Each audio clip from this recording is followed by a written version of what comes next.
One of my favorite places to escape coronavirus is a lake right beside my house.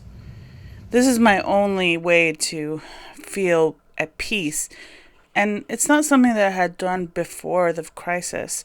That and gardening has been of the few escapes during the epidemics, especially when you feel isolated.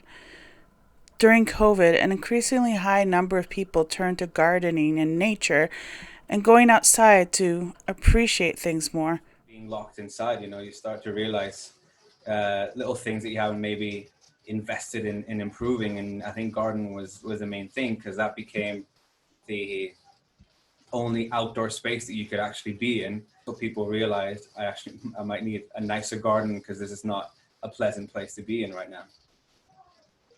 Things and people suddenly realizing there's birds in their backyard. Well, most of those birds are in their backyard to begin with, and it's now that they're just noticing them. Same as the sky. People are looking at the sky recently over this comet, and the thing is that same sky has been there forever.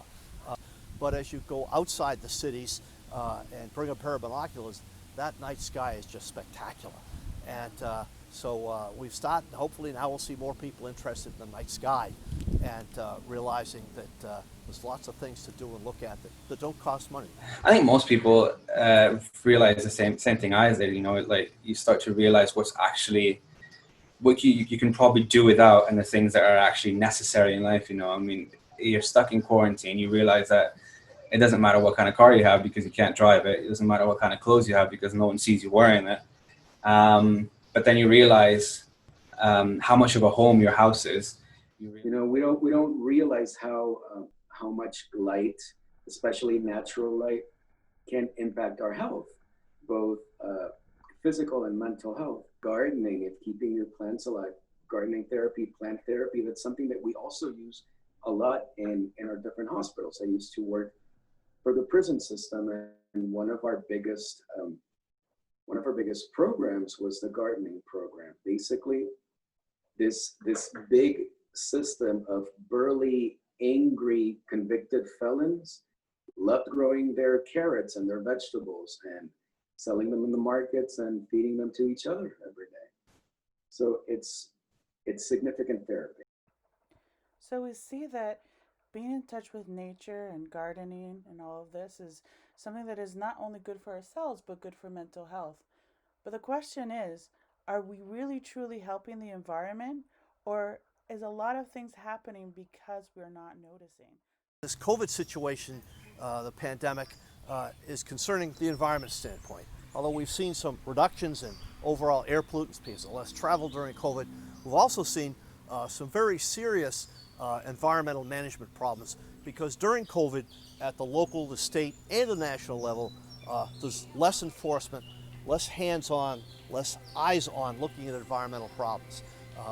So what we've seen is that there's been cases where it was omission, something that happened that shouldn't have, but nobody saw it, in cases of commission, where people actively did something that was harmful to the environment, whether it be over-harvesting of wildlife, such as fisheries or clams, or whether it be filling in of wetlands, or whether it be just dumping stuff where it shouldn't have been dumped.